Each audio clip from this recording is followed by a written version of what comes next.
Okay, ladies and gents, we're about to go into the Shrike trial. My best timing was 3 minutes and 19 seconds. Now, that's a bit hard to replicate, but I wanted to show you how it can be done. It might take about 4 minutes, it really depends. Alright, but basically, what you want to do, pop your potions, go in, know that this Shrike is going to come at you hard. Okay, depending on what attacks it'll use, you can get a few good hits in early. Alright. What you want is something like that. Now, you want to try and flawless it, so try not to take a hit like I did. Unfortunately, I popped the Omnicell a bit too early there, but sometimes that's a necessity. And you'll have to deal with Stygian predators as well, so please just be very careful of that, because it's not something you want to deal with consistently. Alright. The problem with having to fight blind here as well is also another can of worms, but we'll deal with that as and when it happens. Always use your chain blades to close the gap, and this is one where the light heavy combo will probably serve you better than a whirling combo. Why? Because trials with these particular neutral creatures, right, are often known for being more difficult than normal trials. And the reason, again, is because you have no way of countering their element or their damage, you see, so you are at a distinct disadvantage, which means you're playing as if you're basically ready to die, and that can be difficult, even in the best of circumstances. Alright, so continue to hit the creature hard, dodge where you need to, and fully utilize your capabilities, okay? Don't let yourself get taken down. Alright. Use opportunities like this where you've knocked it down to get your potions back up online. And dodge as many of its attacks as you can. Unleash. Whenever you've saved up the 10, please unleash your abilities, okay?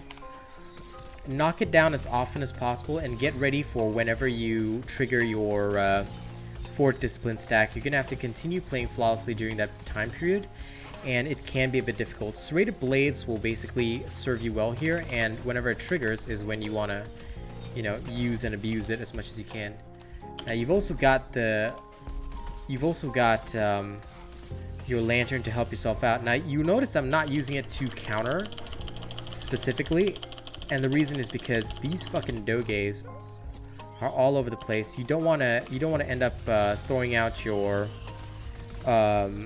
discipline to counter at the wrong time and then get snickerdoodled by everything else that's coming your way. Alright, you do have to have a very good sense of the creature and be able to hear when it's coming in. I don't recommend playing music unless you are a very experienced slayer, okay, because these attacks will devastate you, especially once discipline is on. It will hurt a lot, so please be very careful with that, okay? See, even a small attack like that, that's almost gotten me fully killed. Alright, so you just want to be very, very cautious and careful with what you're doing. Okay, if you want to achieve the best timing, like I said, the timing of 3:19 is very possible, but it takes a lot more practice, and of course, it means having a close to perfect run. I mean, people have done it in 1 minute or so.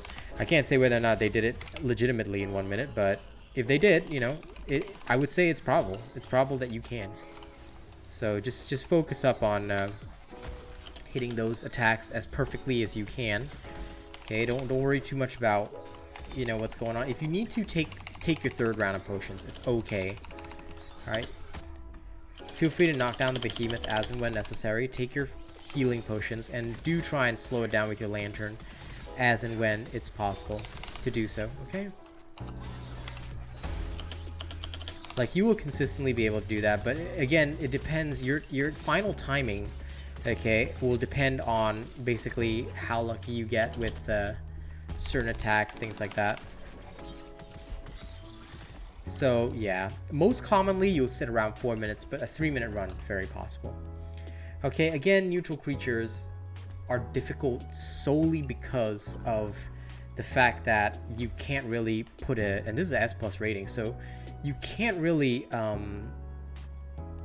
knock them down that fast, so because you don't have an element to counter.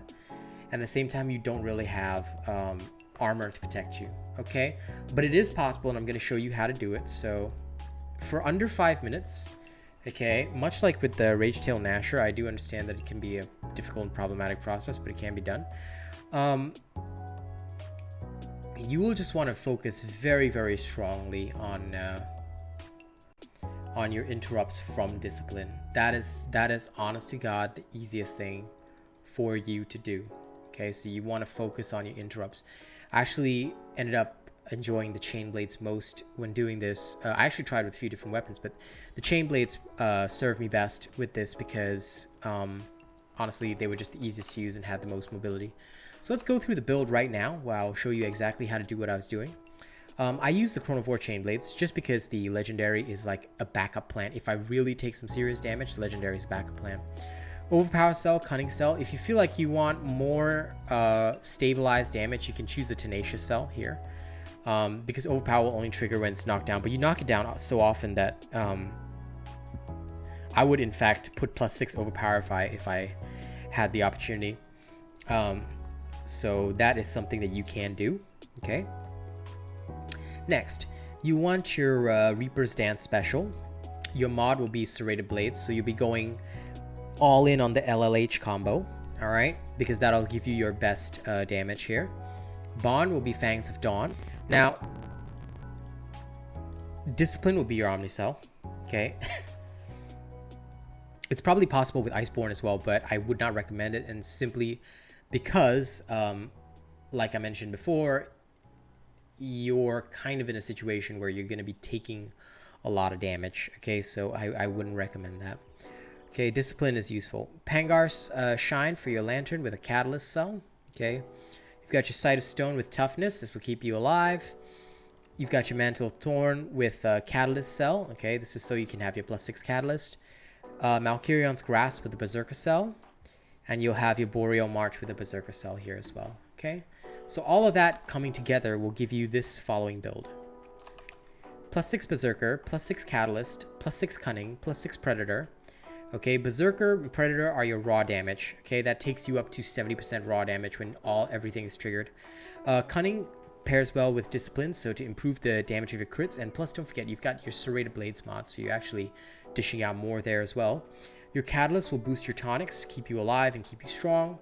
You've got your Toughness, all right, to keep you alive. And last but not least, you've got Overpower, all right, which will give you extra damage versus Staggered Behemoths. And Tenacious will just boost your current hit points, your damage based on your current hit points. Okay, so overall that is what I would use against the Shrike if you're using the chain blades, and that's how I got my 3 minutes and 19 seconds. So thank you very much. I hope you enjoyed this, and I will see you all on the next trial. Okay, have fun and enjoy getting under 5 minutes. Okay.